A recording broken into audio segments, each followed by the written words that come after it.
here goes. My name's Tim. I'm an alcoholic. Thank you to everyone for holding this meeting, for being here.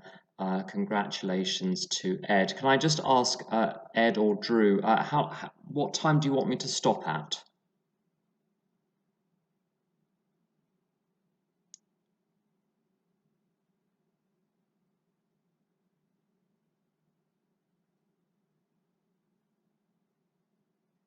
Lovely. Okay, thank you very much. So now when I was new in AA,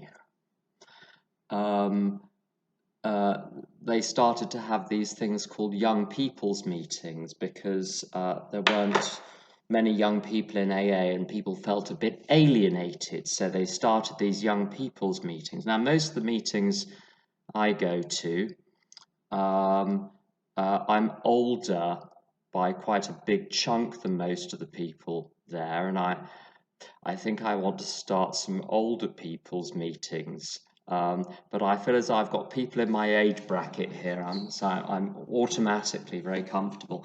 My date of sobriety is the 24th of July, 1993.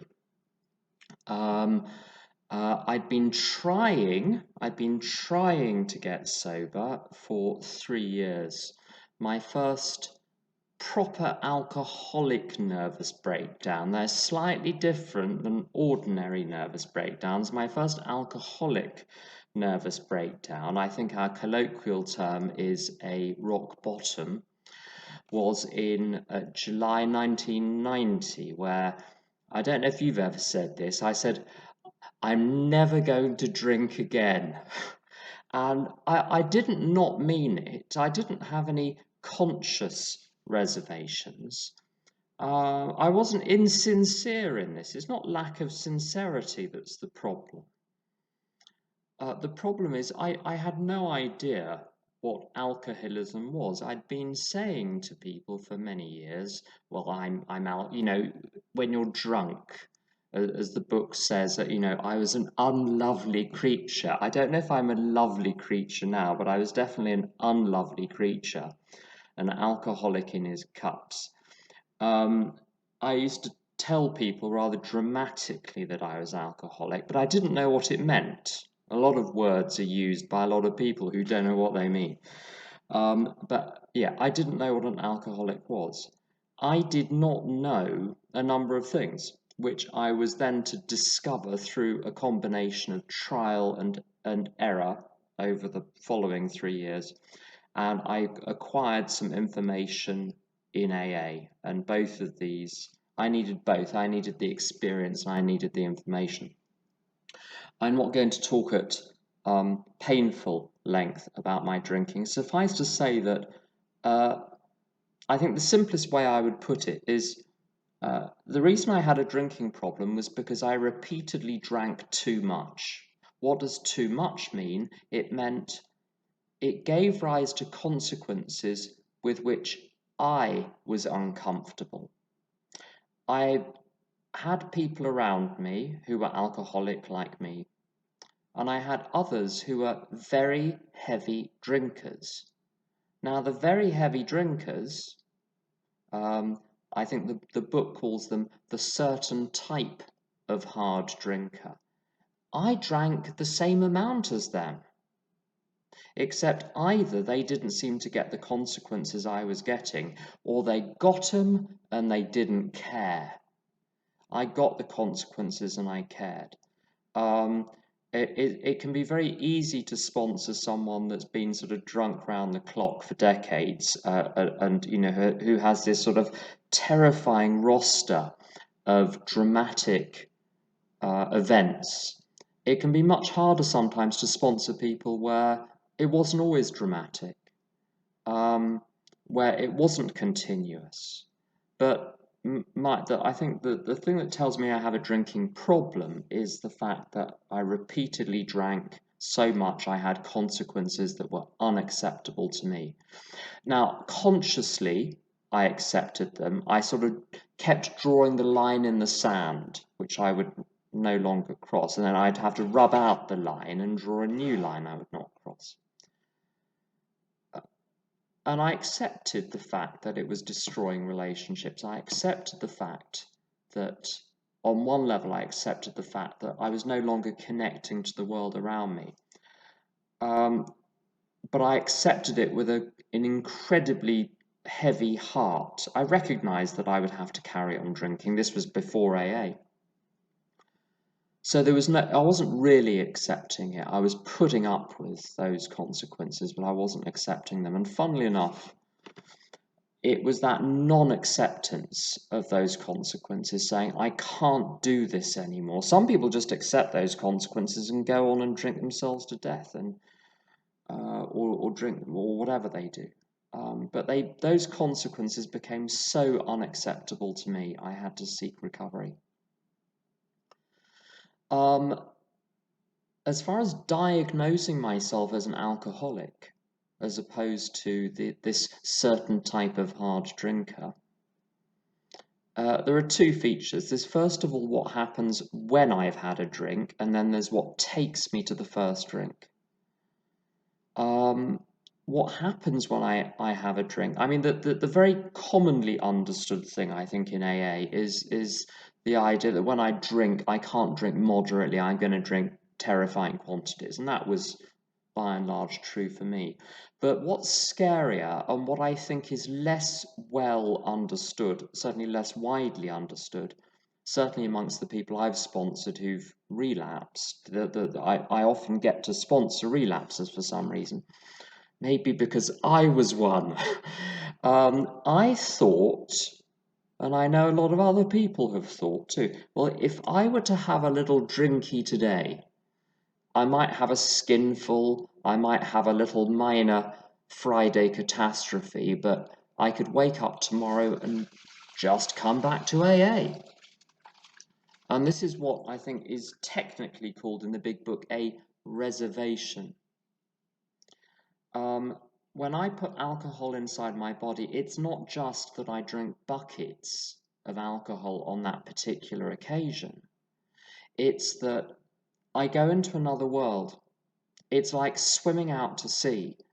As I am a relatively weak swimmer, if I get back to the shore, it's because the current brings me back to the shore. It's not my own sterling efforts as a swimmer.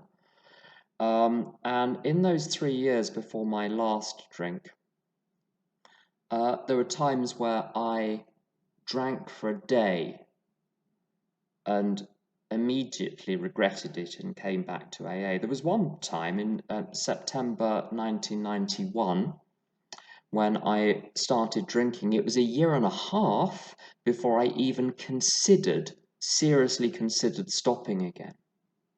So if I go back into drinking, I don't know if I would ever come out of it. But the reservation I've seen almost universally among slippers is that they could, if it gets bad enough, if I go out, blow away the cobwebs, things get bad, I'll come back. Not necessarily. Not only might I not want to, I might not be able to physically. My last drinking episode involved causing, as a pedestrian, a traffic incident. I was arrested. I very easily could have been killed. I might not come back because I might be too dead to come back. And I've seen poor old friends of mine die the same night that they slip. Another friend at the other end of the scale slipped in 1995, if anyone remembers 1995. He slipped in 1995, and he's been trying on and off to get back for 26 years and can't.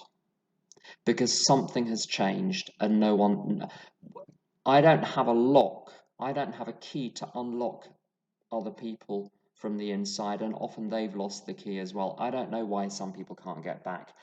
So what I was instructed to do in July 1993 was to treat that bout of sobriety, which was the last of many, as potentially the last opportunity I would ever have.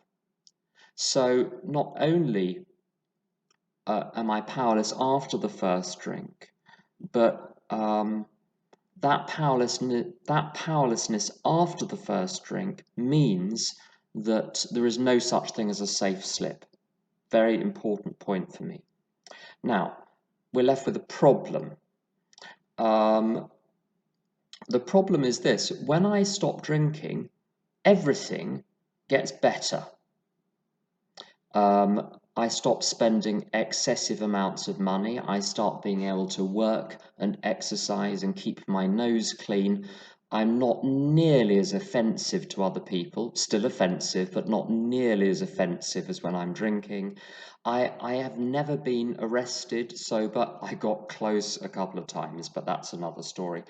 But I've never been actually arrested sober. Things get better. Sometimes people say that, that they relapse because sort of bad things happen, and I'm sure that's the case for some people. But I returned to drinking repeatedly, even though my life was better sober, and the drink by that point was driving me crazy. I would get drunk and go nuts. Not just in terms of my behavior, but internally. It would open up this huge dark world. Nothing makes sense of that. Sometimes people say they had the first drink for the effect. By the end, I hated the effect, but I still wanted it. It's a very curious thing. To put it terribly simply, there's a part of my brain that just wants to drink. It doesn't care what the consequences are. It doesn't care if I enjoy it or not. It doesn't care if it's pleasant or not. It's just thirsty.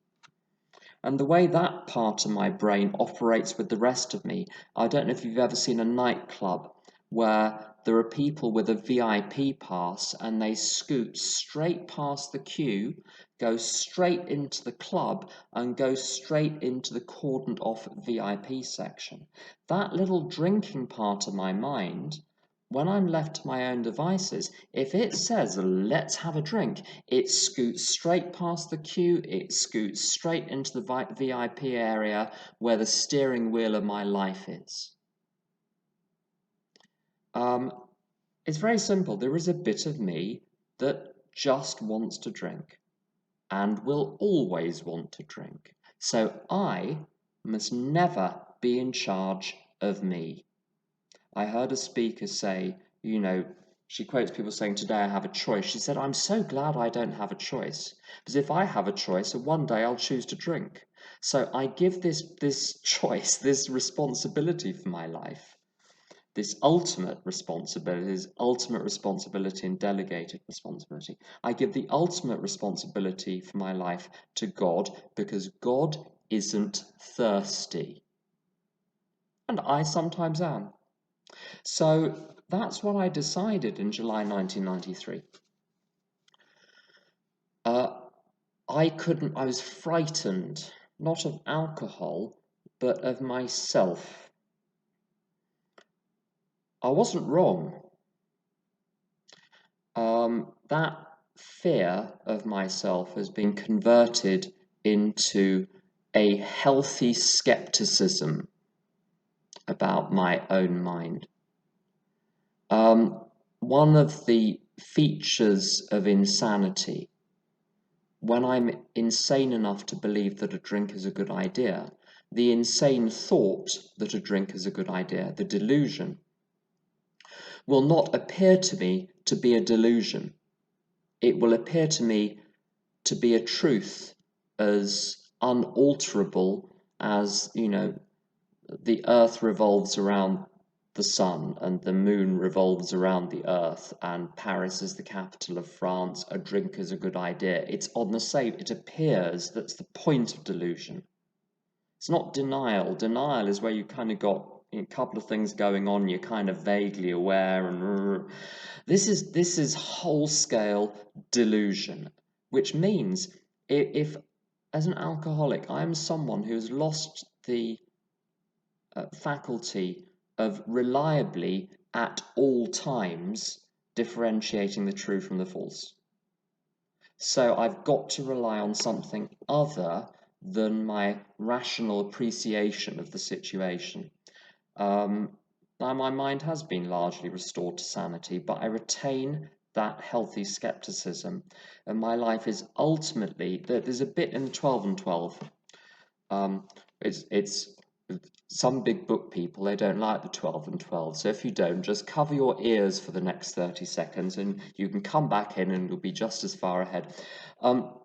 In the 12 and 12, it says there's nothing wrong with intellect as long as humility is placed first. And I find that very helpful.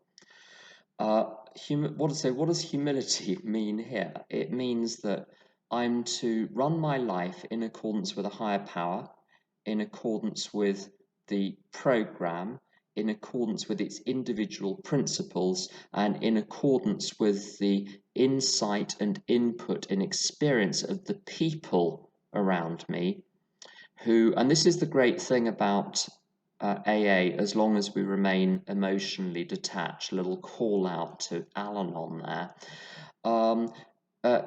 My friends in AA provide me with very good input and advice because they're not emotionally involved in my situation, so they can tell me the truth. And I'm not emotionally involved in their situation, so I can tell them the truth as I see it. I may be wrong, but at least it's sincere. It's not distorted by emotional involvement. So those 4 P's of the power, the program, the principles, and the people, that my mind still gets to be used, but it's held within that safe box. I'm afraid I'm a bit of a sort of boring, old-fashioned type of AA. They said to me when I got to AA that your life is what you do in between meetings. And now what they meant by that, and what I understand by that, is that I'm to place AA at the center of my life, and then everything else will find its way. Water will find its own level. Everything else seems to work itself out as long as I get my meetings in place, my service in place, my sponsor, my sponsees, my daily program from pages 84 to 88 of the big book. If I find myself persistently disturbed or ill-behaved, then I'll do deeper inventory. I'm a bit boring because I don't do very complex inventory. I'm not sure about layers of onions. I think my onion had one layer, and it was a layer called selfishness. And when that's removed, there's nothing there. It's the onion with one layer and nothing inside, the bloated nothingness of self. So I keep it terribly simple, which doesn't make for a very interesting talk, I'm afraid. What I would say though, I got to AA mentally. I didn't just have alcoholism. I was mentally ill. I'd been pushed from professional to professional my whole life. I mean, I know a lot of people have difficult teenage years. I was the standout difficult person at the school I went to. I was on suicide watch for years. I made a nuisance of myself in early AA. I was aggressive, extremely inappropriate socially and in my sharing. I had no filter. Extremely attention seeking. If the room wasn't looking at me, there was a problem, and I'd make a problem so that people would look at me. So I don't keep things simple, and I don't think things are straight. The reason I think things are simple and straightforward is not because I don't have a history. It's not because I don't have an incredibly messed up childhood and come from an incredibly messed up family, because I do. I think maybe it's because those two things are true, I've had to keep it immensely simple. And I can kind of tell you technically why I was so unhappy as a child and as a teenager and as in my 20s, actually, even once I was sober. I didn't get cheerful straight away. So if you're a few years sober and you're not cheerful yet, hang in there. You might be like me. I mean, I was better than I had been, but I was not cheerful. It's because I was so messed up that I need to keep things simple. And I can tell you technically what was wrong, but I can't connect to it emotionally. I did not get out of that mess through technical analysis of what was wrong with me. The inventory in step 4, with someone like me, I'm, as my friend Tom puts it, educated beyond my intelligence level, which is a terrible curse. I can complicate the hell out of everything, especially myself. And I complicated the hell out of inventory for years. I used to write incredibly long-winded, laborious, messy, complex, wordy inventory. And it got me nowhere. I didn't figure my way out of my neurosis. What happened was I decided ultimately to do what it calls in step 4 a moral inventory. I didn't do a moral inventory in my first 15 years. I did psychological inventory after psychological inventory, and I got worse. My life was getting better as I was implementing lots of the practical stuff that people suggested. My internal state was all over the place. But it's a moral inventory.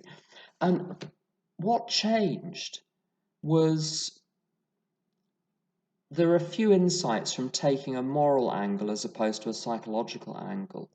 What was clear from those 7 areas of self on page 65? So pride, what other people think about me. Self-esteem, what I think about me. Personal and sex relations, how other people treat me. Ambitions, what I want. Security, what I think I need. Pocketbooks, all my material and financial circumstances. They were all I thought about. My problem was not out there.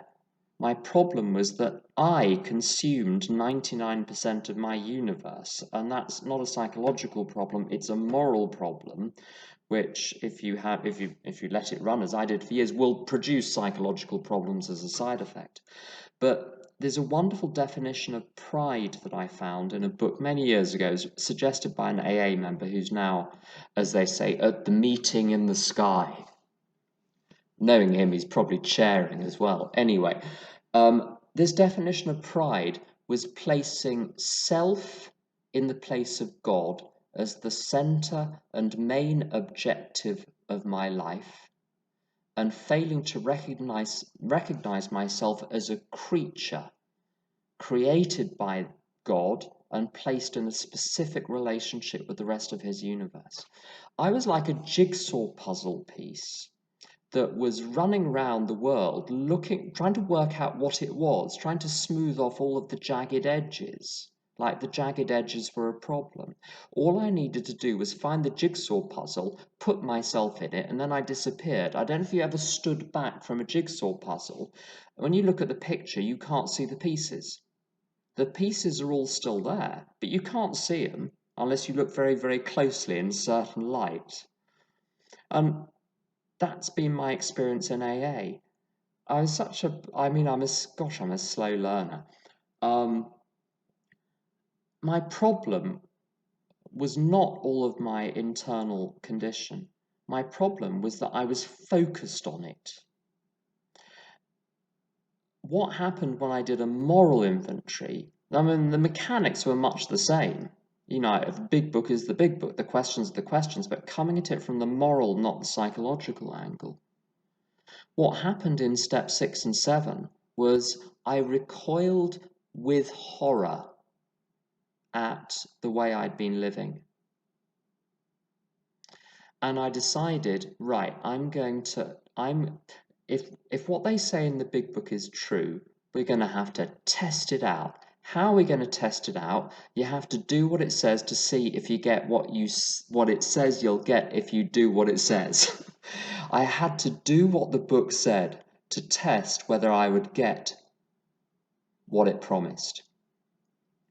And you can take, I think all of the big book, it's like DNA. The whole thing is contained in individual lines. You take any one of a number of individual lines, they'll give you the key to the whole thing. Giving, not getting, became the guiding principle. So my job every day, I get up, I remember I'm a dummy, and I say to God, what do you want me to do today? So my morning meditation, there are some very spiritual people in AA. God love them.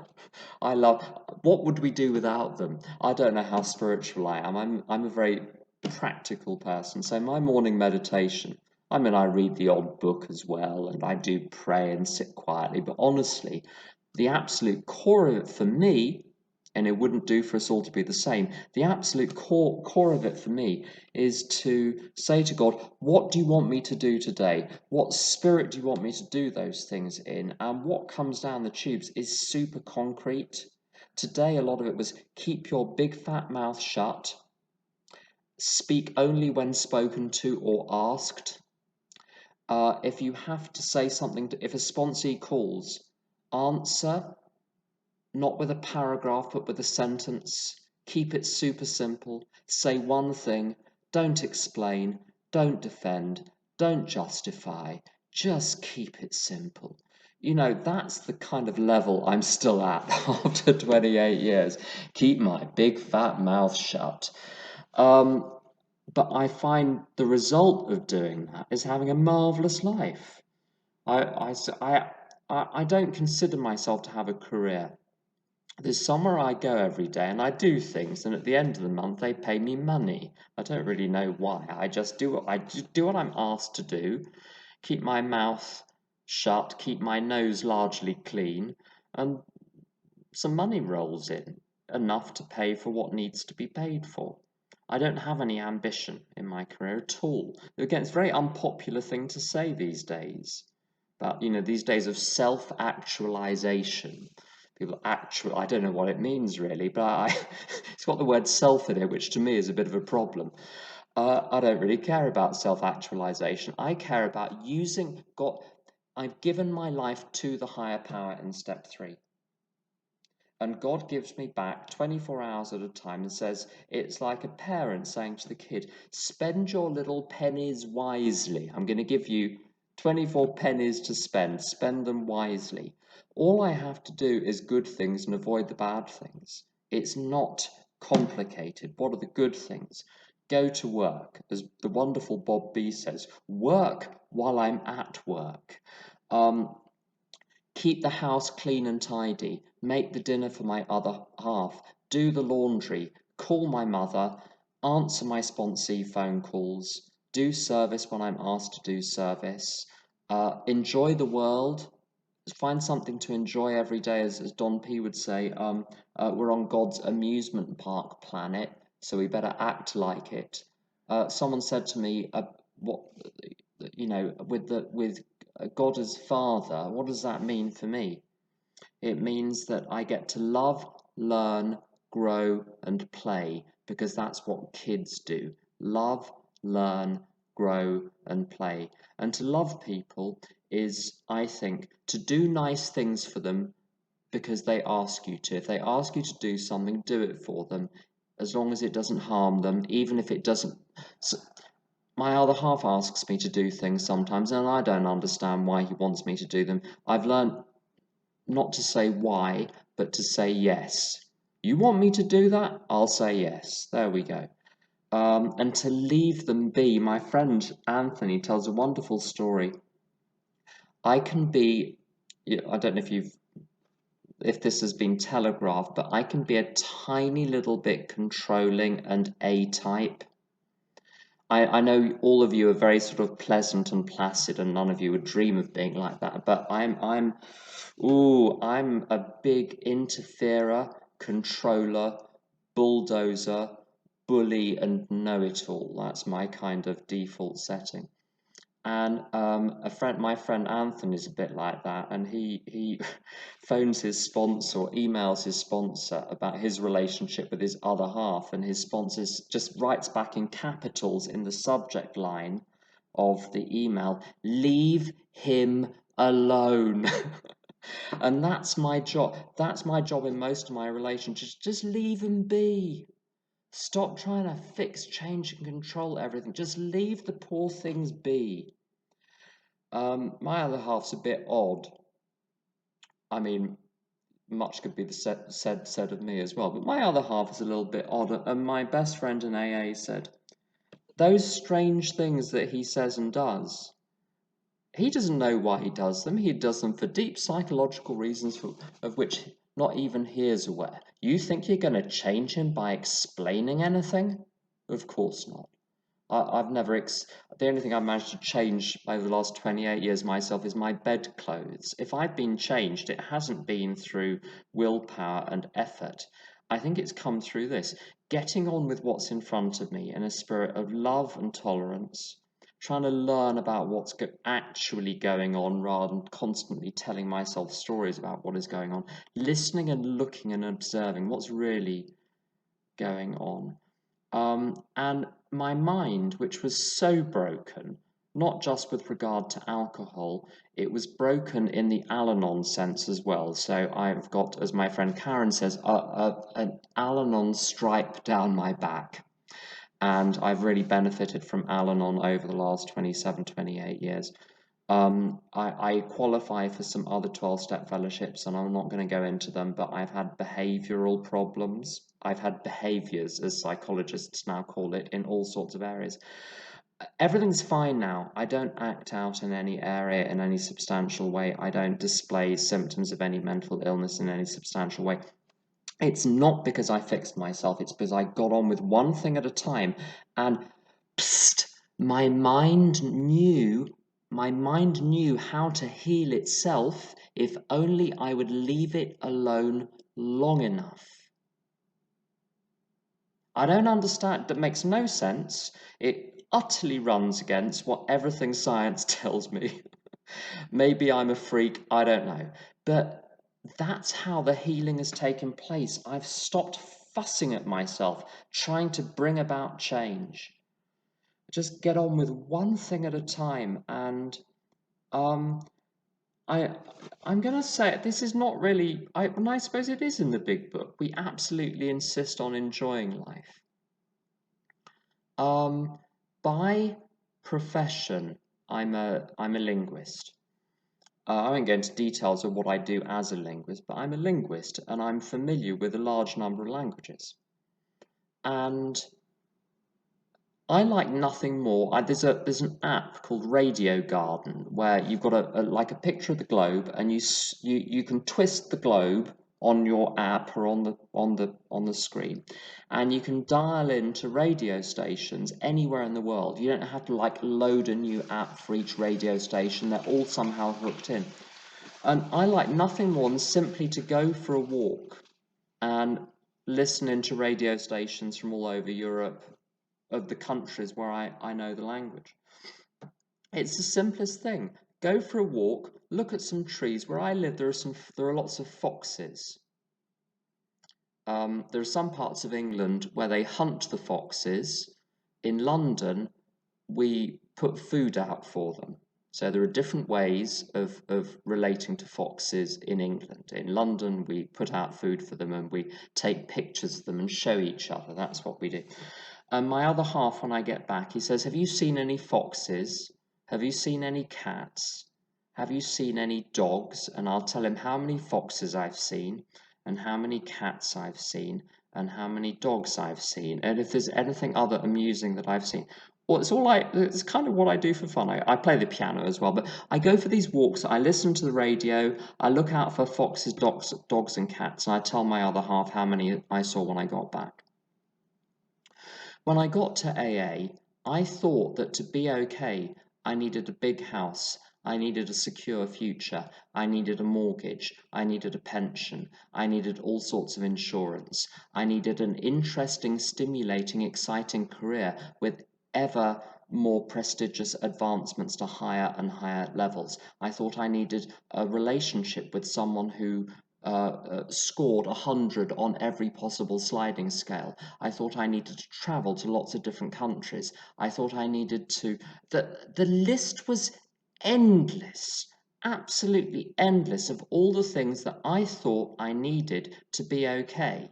And now all I need to do is walk out of the house, look at a tree, and I'm okay. That's it. I can look at a tree and I'm okay. There is nothing wrong with me, and there's nothing wrong with the world, which is a controversial statement. Now, it's got some things it's working through. I'll concede that. But haven't we all? I've still got some things I'm working through. By working through, what I mean is this: I haven't let go of them yet.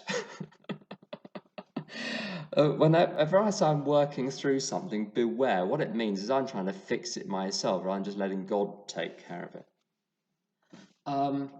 My whole solution to life when I got to AA, with the drinking and with the grasping and the trying to build things in the external world and relationships and careers and all of these things, were, as a spiritual teacher I'm familiar with says, a maladaptive solution to a non-existent problem. It's such a good phrase, I'm going to say it again. A maladaptive solution to a non-existent problem. I thought there was something wrong with me that had to be fixed. Now, if you start with a false premise, it's like in a maths problem, where if you make a mistake right at the top, everything all the way down will be wrong. Now, in maths, you get points for showing your workings. Unfortunately, in life, you don't. If the basic premise behind the whole thing is wrong, good luck with the rest. So approaching, and I did not fully accept there was something wrong with me. Or my perception there was something wrong with me. So I repressed it, and I found it in everyone else. The reason I thought there was something wrong with everyone else was because I thought there was something wrong with me. I pretended it wasn't there and saw it in you. My whole life was a giant game of if you spot it, you've got it. It may come in a different form. But all I was seeing in the world was my own mistake, a single mistake. I thought there was something wrong with me when there wasn't. There was screwy thinking, screwy behavior, screwy belief, screwy this, screwy that, but nothing wrong with me. Turns out, people say they need to find God. A friend of mine went to Nepal for 2 months. When he came back, he was all floaty. His eyes were sort of wide. I didn't know if he'd had a spiritual awakening or if he'd taken LSDs. Something had happened, but within a couple of weeks, he was back to complaining about his colleagues. So I've crossed Nepal off my list now as what I need to do. I was tempted for a while. Looking for God. All I had to do was look round. He was there the whole time. And I'm not worried about the future, because if God is here now and God was always there, God will be whatever thing my mind conjures as being the horrors of the future, the wreckage of my future, people sometimes call it. The fact is, my higher power is going to be there. So even if there are odd things happening out there, I'll have my higher power with me. And this is the ultimate truth, is that if I want the relationship with the higher power enough, if I want peace enough, all I have to do is say to God, show me how to have peace in this situation, and I will be shown how to respond to the situation usefully and with kindness and with good cheer. And I think that's all I've got to say. So it really should have been Ed talking. He's the one with 35 years, but there we go. You've had me instead. So thank you for listening.